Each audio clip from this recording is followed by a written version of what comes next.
When I learned my parents gave the family business to my sister, I stopped working 80-hour weeks for free. Dad said, "Paul is better with people." Mom added, "You can still help from behind the scenes." A week later, Dad called panicked about losing our biggest client. I just said, "Let Paula handle it, she's the heir, right?" Within a month, 3 major contracts fell through and they were begging me to come back. I replied. The pen hovered over the document, my father's signet ring glinting under the office lights. I watched, frozen in place, as he signed his name with a flourish, the same dramatic signature I'd seen on countless contracts over the years. My mother stood beside him, her hand resting on my sister Paula's shoulder. The pride in her eyes was unmistakable. "That's it, then," Dad said, sliding the papers across the polished mahogany table toward our family attorney, Richard. "Official as of today." I stood in the corner of the room, arms crossed, trying to make sense of what was happening. For 12 years, I'd worked in the family business, Matthews Commercial Construction. I started as a laborer during summer breaks when I was 20, learned estimating in college, and eventually became the operations manager after graduating with my engineering degree. While Paula had been living her life in New York, pursuing a marketing career and showing up for the occasional holiday, I'd been here. Building. Growing. Sacrificing. "Mark?" My father's voice broke through my thoughts. "Did you hear what I said?" I blinked, focusing on the 3 faces now turned toward me. "Sorry, what?" "I said this doesn't change your position with the company. You'll still be operations manager." Dad's tone was reassuring, as if he was doing me a favor. "Paula will be taking over as CEO when I retire next year, but your role is secure." My sister smiled at me, her expression a mixture of sympathy and triumph. At 32, she was 2 years younger than me but carried herself with the confidence of someone who'd just been handed the keys to the kingdom, which, I supposed, she had. "Mark," she said, her voice soft with practiced compassion, "I hope you know how much I value your expertise. I couldn't do this without you." I stared at her, wondering if she actually believed that. Paula had worked for the company for exactly 10 months. 10 months versus my 12 years. Why? The question escaped before I could stop it. Why Paula and not me? The room fell silent. Richard suddenly became very interested in organizing his briefcase. My mother's smile tightened. Dad cleared his throat. "Mark, we've discussed this. Paula has the vision for where the company needs to go. She's better with people, the clients love her. You're brilliant with operations, with the technical side, but I'm not CEO material," I finished for him. "That's not what I'm saying," he replied, but his eyes shifted away from mine. Mom stepped forward. "Darling, you're a crucial part of the company. You can still help from behind the scenes. Paula will need your support." Behind the scenes. The phrase hit me like a physical blow. That's where I'd always been, hadn't I? Behind the scenes. Making things work while others took the credit. Paula stood and approached me, taking my hands in hers. "Mark, this partnership will be amazing. You know the operations inside and out, and I can bring in the big clients. We'll be unstoppable together." I looked into her eyes, the same hazel as mine, the same as our father's, and saw nothing but self-assurance. She truly believed she deserved this. "Congratulations," I said finally, extracting my hands from hers. "If you'll excuse me, I have work to finish." I turned and walked out of the conference room, ignoring my mother calling my name. The familiar hallway of Matthews Commercial Construction felt suddenly foreign, as if I was seeing it through a stranger's eyes. Photographs lined the walls, construction sites, ribbon cuttings, handshakes with important clients. My father featured prominently in most of them. Paula was in a few recent ones. I searched but couldn't find a single one with me. Behind the scenes, indeed. That night, I sat on my balcony with a bottle of whiskey and my laptop, reviewing project files as I'd done countless nights before. My apartment overlooked downtown, the city lights blinking like stars. In the distance, I could make out several buildings we'd constructed over the years, including the recently completed Harrington Tower, our biggest project to date, the one that had put Matthews on the map as a serious contender for major commercial developments. The Harrington project had been my baby from the beginning. I'd stayed up for 3 days straight finalizing that bid, calculating costs down to the penny, developing the innovative construction approach that had won us the contract over firms twice our size. Dad had been the face of the presentations, of course, but the substance, that had been all me. My phone buzzed with a text. "Paula. Hey bro. I know today was a shock. Let's grab lunch tomorrow and talk through the transition? I value your input more than anyone's." I took another swig of whiskey and didn't reply. My computer pinged with an email notification, another issue with the West Side development that needed my attention. Always something that needed my attention. I'd been working 80-hour weeks for years. Holidays spent on job sites. Vacations interrupted by emergency calls. Personal relationships sacrificed on the altar of the family business. All because I believed that someday, the company would be mine. What a fool I'd been. I closed my laptop and leaned back in my chair, staring up at the night sky. A decision was forming in my mind, crystallizing with each passing moment. If I wasn't going to inherit the company, if all my sacrifice was worth so little to my family, then perhaps it was time to reconsider my level of commitment. No more 80-hour weeks. No more middle-of-the-night emergencies. No more sacrificing my life for Matthew's commercial construction. From now on, I would work my designated hours, no more, no less. I would take my weekends off. I would use my vacation days. And most importantly, I would start looking for opportunities elsewhere. The thought should have terrified me. Instead, it felt like freedom. The next morning, I arrived at the office at 8 a.m. sharp, a good 2 hours later than my usual start time. Several employees did double takes as I strolled through the front door with a coffee in hand. "Everything okay, Mark?" asked Nancy, our receptionist who'd been with the company longer than I had. "Never better," I replied with a smile. "Beautiful morning, isn't it?" My office was already buzzing with messages. 3 voicemails from superintendents on various job sites. 14 emails marked urgent. 2 project managers waiting outside my door. I greeted the project managers, listened to their concerns, and provided clear, concise direction, all within 30 minutes.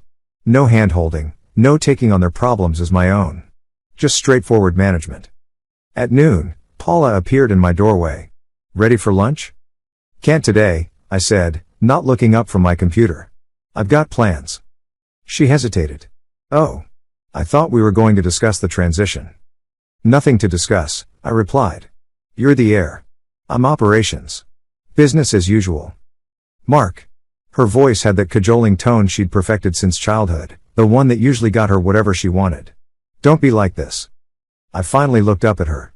"Like what?" "I'm doing my job, Paula. Exactly my job. Nothing more, nothing less." She frowned, studying me. "Dad mentioned you haven't returned his calls." "I've been busy." "Too busy for the Westridge bid?" "He said you were supposed to review the final numbers, but you haven't sent them over." I leaned back in my chair. "That wasn't in my calendar for this week. If it's urgent, I can look at it next week." "Next week?" "Mark, the bid is due Friday." Then someone should have put it on my schedule with adequate time for review. I returned my attention to my computer.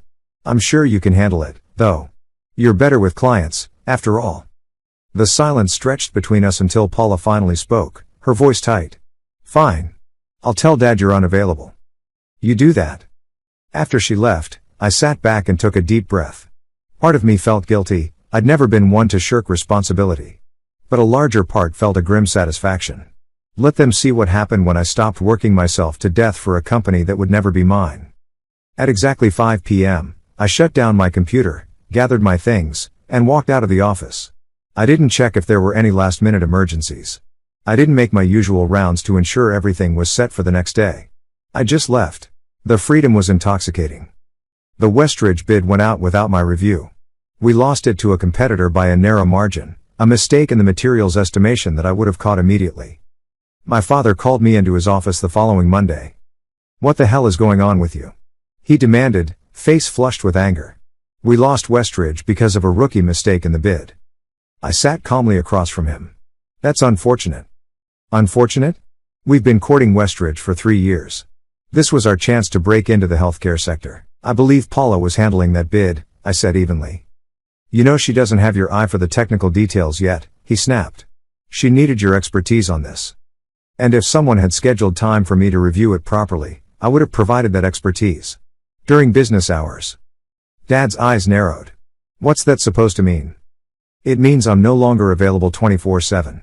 I work from 8 to 5, Monday through Friday. I take lunch breaks. I go home on time. I don't check emails on weekends." "Since when?" "Since you made it clear that my 12 years of sacrifice for this company meant nothing in terms of succession." The color drained from his face. "Is that what this is about? You're punishing the company because you're upset about Paula?" "I'm not punishing anyone," I replied.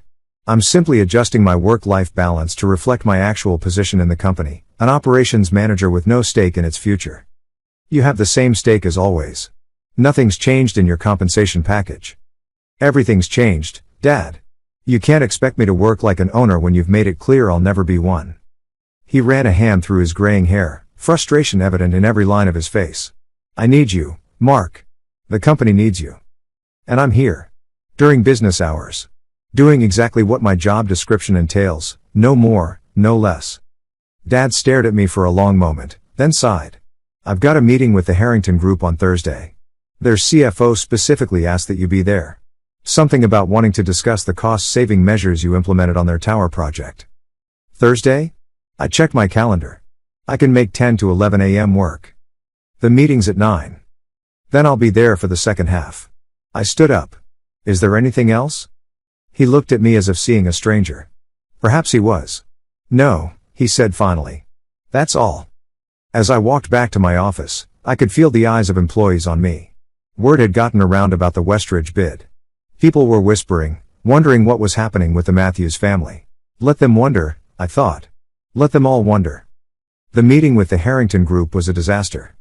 I arrived at 10 a.m. as planned, slipping into the conference room with a quiet apology for my tardiness. My father shot me a look that could have frozen hell, while Paula just looked bewildered. The Harrington executives, Thomas Harrington himself and his executive team, were in the midst of reviewing financial projections for their next development. Ah, Mark, Thomas said, brightening when he saw me. Just the man we need. We were discussing the implementation of that modular approach you pioneered on our tower project. We'd like to use a similar method for the new development, but with some modifications. For the next hour, I was fully engaged, answering questions, offering insights, suggesting improvements to their proposed modifications. This was the part of the job I genuinely loved, solving complex problems, finding innovative approaches, creating value. When the meeting concluded, Thomas pulled me aside. I was worried when you weren't here at the start, he said frankly. Your father and sister seemed a bit out of their depth on the technical side. Paul is still learning the business, I replied diplomatically. So I gathered. His eyes were shrewd.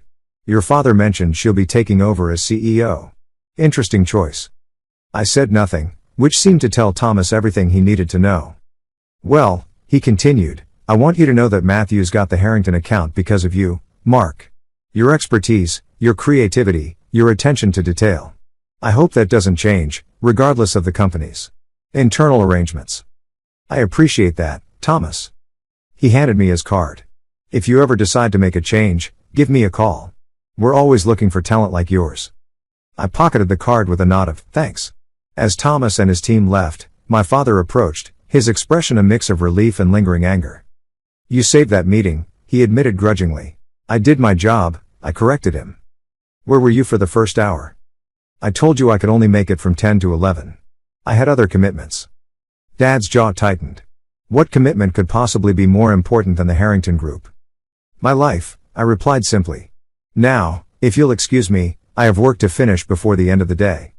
As I walked away, I heard Paula ask our father, what's going on with him? And his frustrated response, I don't know, but he needs to snap out of it before he costs us everything. I smiled to myself. They still didn't get it.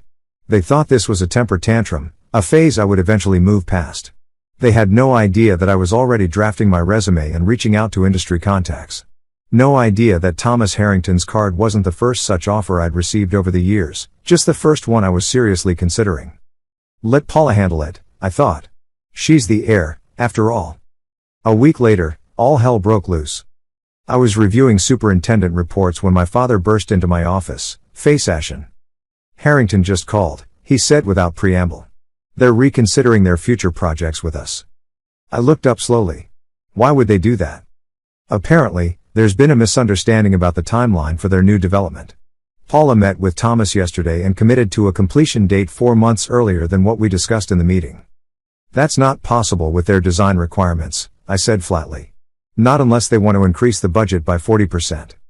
I know that, Dad snapped. Everyone in this business knows that. But Paula thought she could win points by promising an aggressive timeline. And now?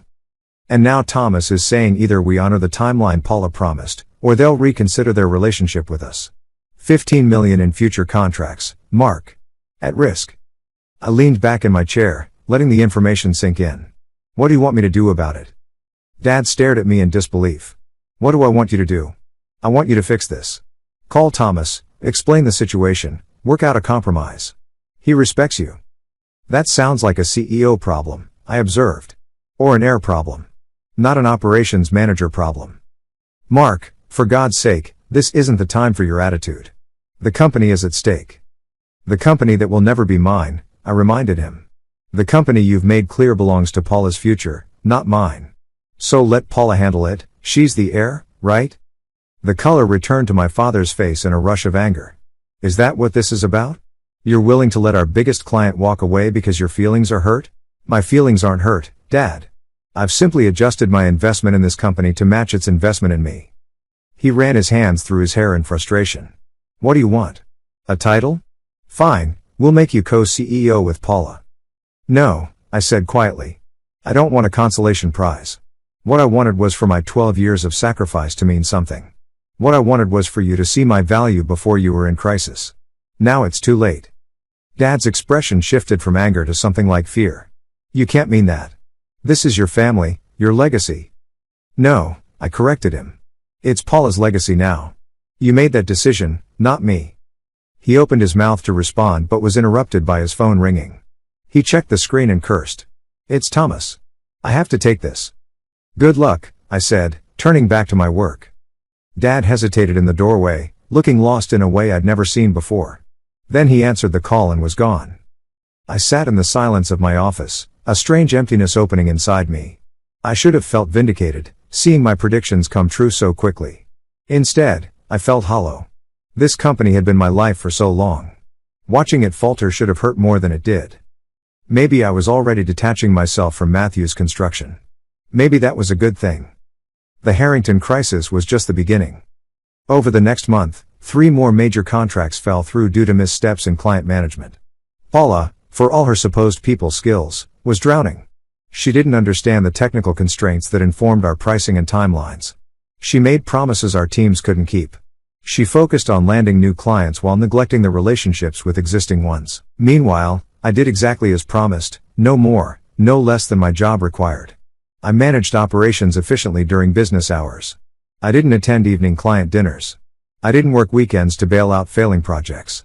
I didn't offer solutions to problems that weren't directly in my purview. I watched the chaos unfold with detached interest, like observing a slow-motion car crash from a safe distance. My mother showed up at my apartment on a Sunday afternoon, something she'd never done before. When I opened the door, the worry lines around her eyes were deeper than I'd ever seen them.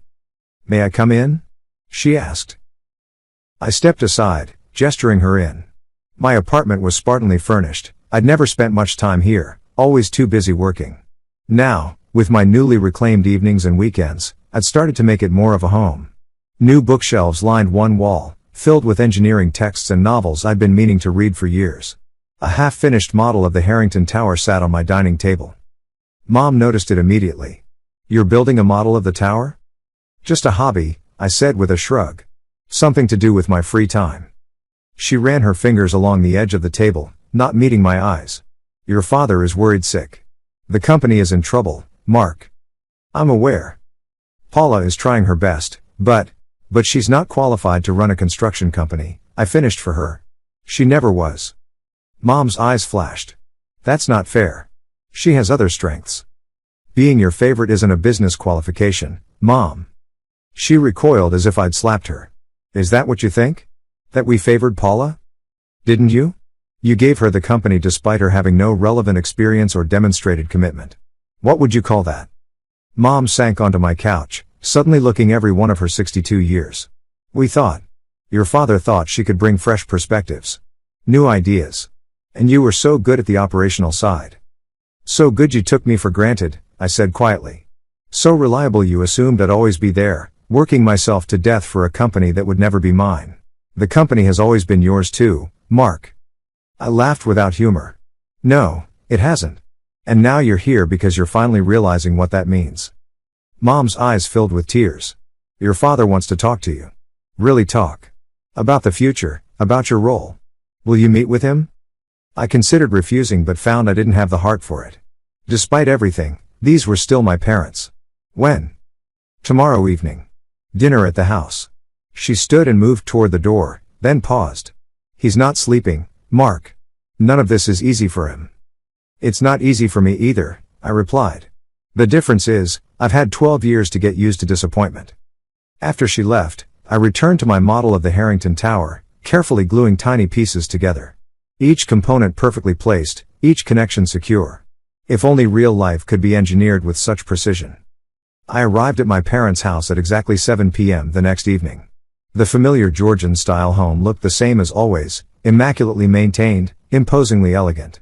I'd grown up in this house, spent countless holidays and family dinners here. Now it felt like visiting a museum of my former life. My mother answered the door, relief evident on her face. You came. I said I would.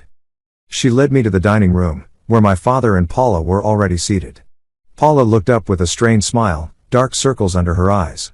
Dad stood as I entered, his face unreadable. Mark, he said, extending his hand. Thank you for coming. I shook his hand briefly and took my seat across from Paula. The table was set with Mom's best china and crystal, the settings reserved for important occasions. A peace offering, perhaps.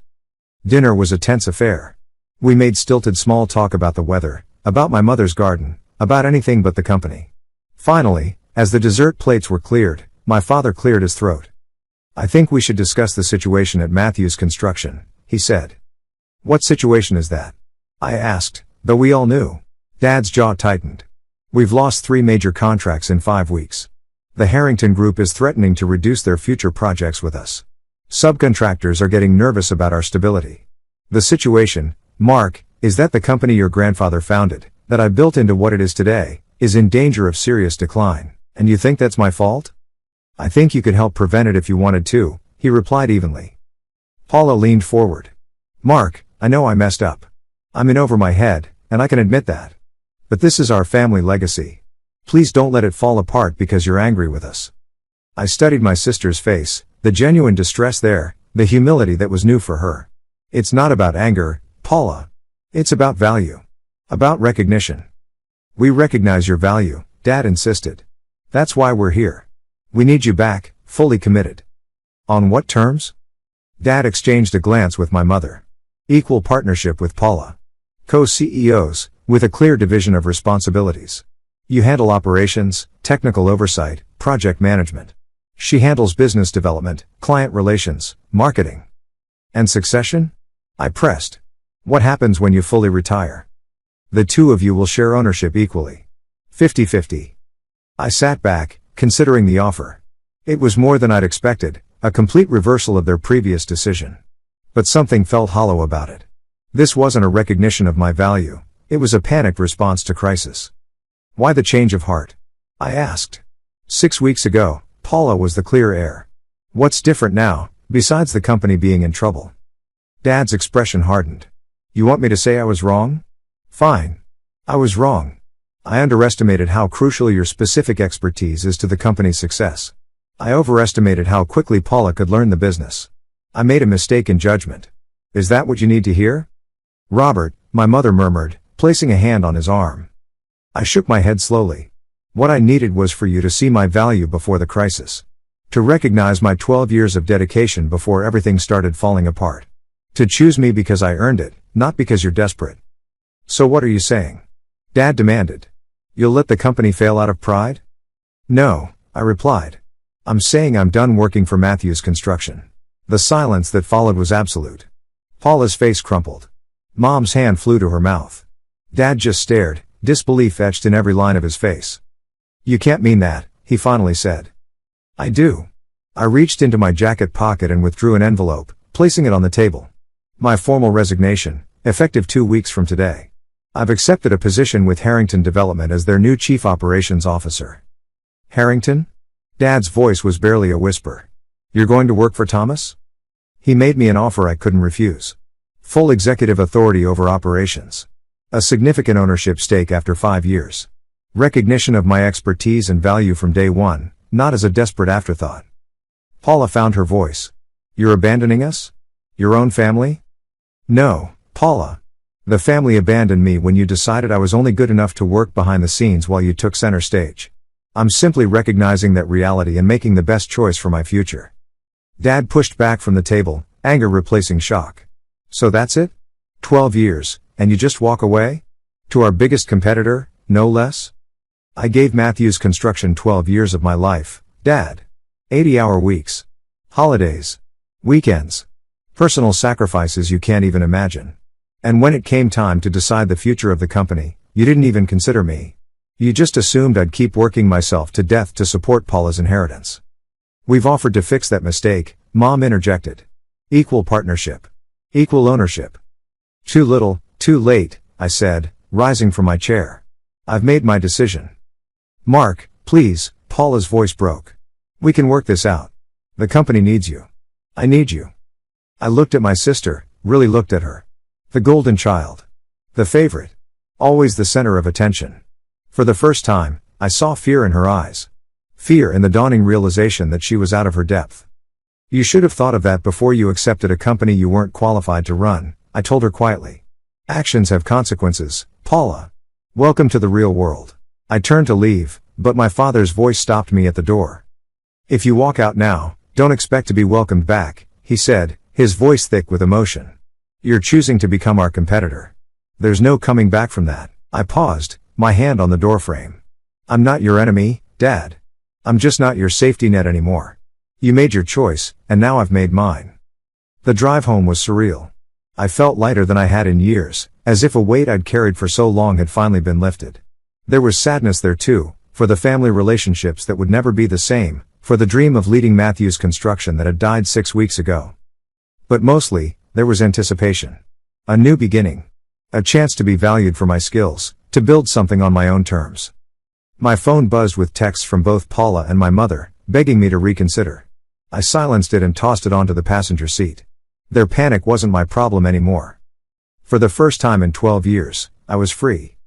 The 2 weeks of my notice period were uncomfortable, to say the least. My father barely spoke to me, communicating only through terse emails when absolutely necessary. Paula alternated between tearful pleas and cold silence. The office buzzed with whispers and speculation. I worked diligently to document all my processes, to ensure a smooth transition for whoever would take over my responsibilities. Despite everything, I didn't want the employees of Matthews Construction to suffer for my family's mistakes. Many of them had been with the company for years, good people who deserved better than to be casualties in a family power struggle. On my last day, Nancy organized a small farewell gathering. Most of the staff attended, though my family was conspicuously absent. There were handshakes, well wishes, a few tears from longtime colleagues.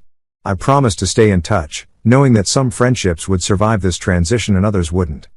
As I packed the last of my personal items into a box, my father appeared in the doorway of my office. I thought you'd be gone by now, he said, his voice carefully neutral. Just finishing up. I closed the box and faced him. Was there something you needed?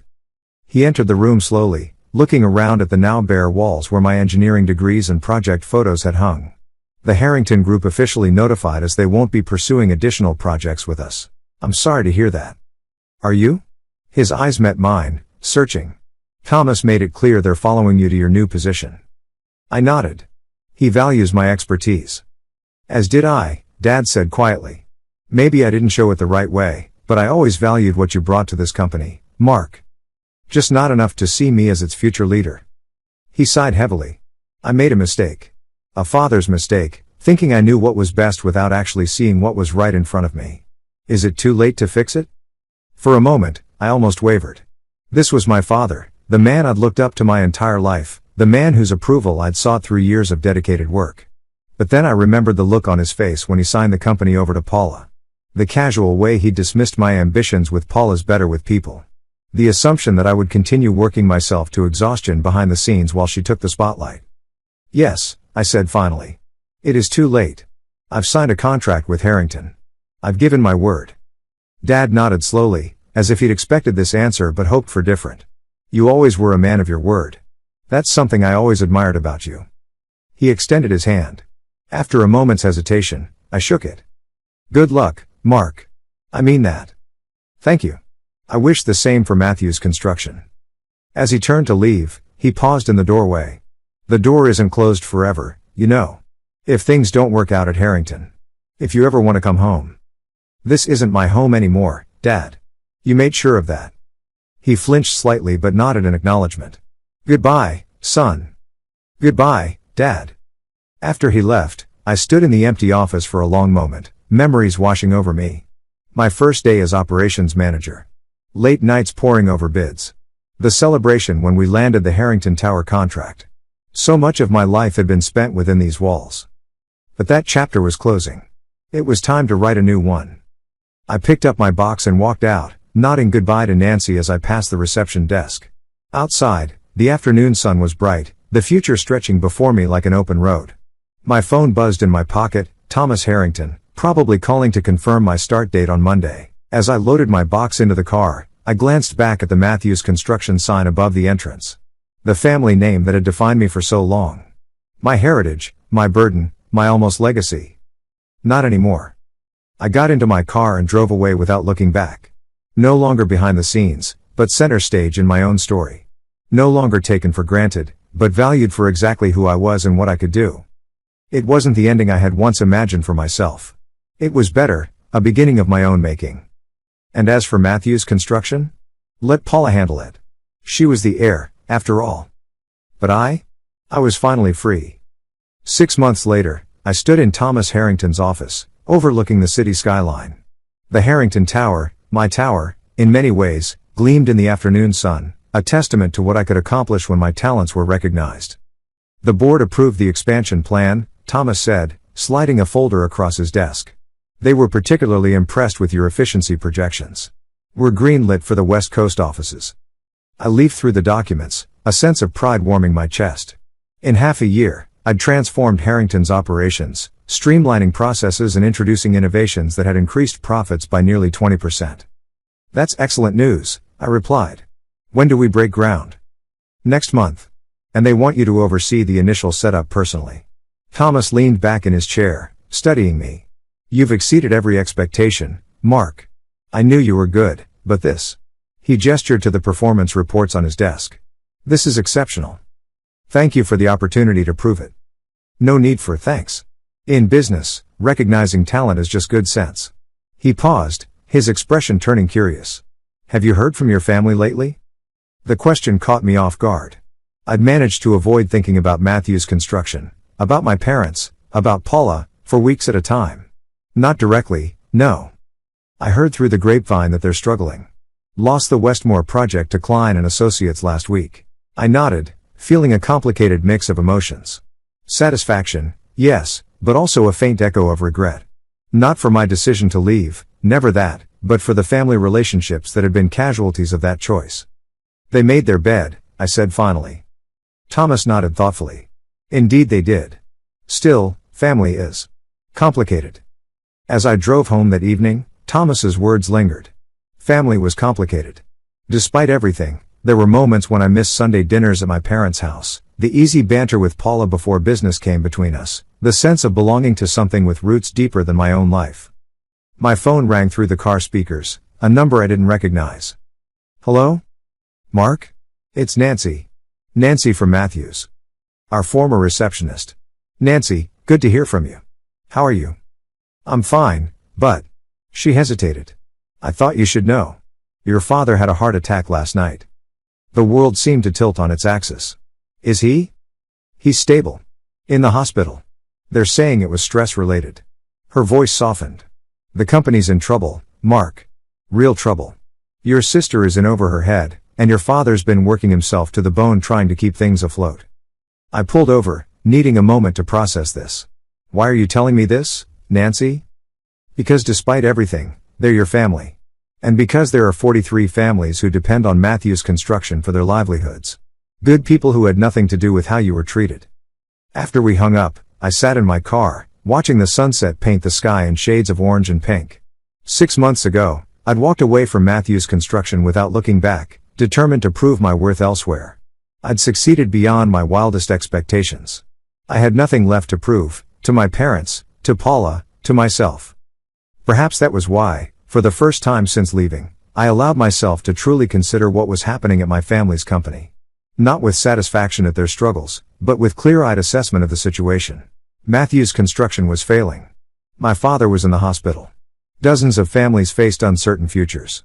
And while none of that was my responsibility, while I'd earned the right to say let Paula handle it, I found I couldn't simply ignore it either. Not because I owed my family anything. Not because I'd forgotten their betrayal. But because I was no longer defined by that betrayal. I'd moved beyond it, built a new life, proven my worth. I was operating from a position of strength now, not hurt. I picked up my phone and dialed Paula's number. It rang 4 times before she answered, her voice small and tired. "Mark? Is that you?" "It's me. Nancy called about Dad. How is he?" "Stable." She sounded exhausted. "The doctors say he needs to reduce his stress levels dramatically." "And the company?" A long pause. "It's bad. We're going to lose the Miller contract next week unless we can somehow cut costs by 15%. 3 project managers have quit. Suppliers are demanding payment up front because they've heard rumors we're going under." Her voice cracked. "I don't know what to do, Mark. I'm in so far over my head." 6 months ago, those words would have filled me with vindication. Now, they just made me sad. "I'm coming to the hospital," I said finally. "We should talk." "About what?" "About options. For Dad. For the company. For everyone involved." "You'd do that? After everything?" I thought about Thomas's words. About family being complicated. About the satisfaction of proving myself at Harrington. About the 43 families who depended on Matthew's construction. "I'm not making any promises," I said carefully. "But yes, I'll come talk." As I pulled back onto the road, I realized something important. True freedom wasn't just about escaping the past or proving your worth. It was about choosing your path forward from a position of strength, on your own terms. Sometimes, that might even mean circling back, not to where you began, but to something new built on the foundations of the old. I didn't know what would come of my conversation with Paula. Perhaps nothing. Perhaps a consulting arrangement to help stabilize the company. Perhaps something else entirely. What I did know was this: whatever happened next would be my choice. Not made from desperation or obligation, but from the confidence of someone who knew exactly what they were worth. And that, more than anything, was the true victory: living well, on my own terms, with the power to choose my own path forward.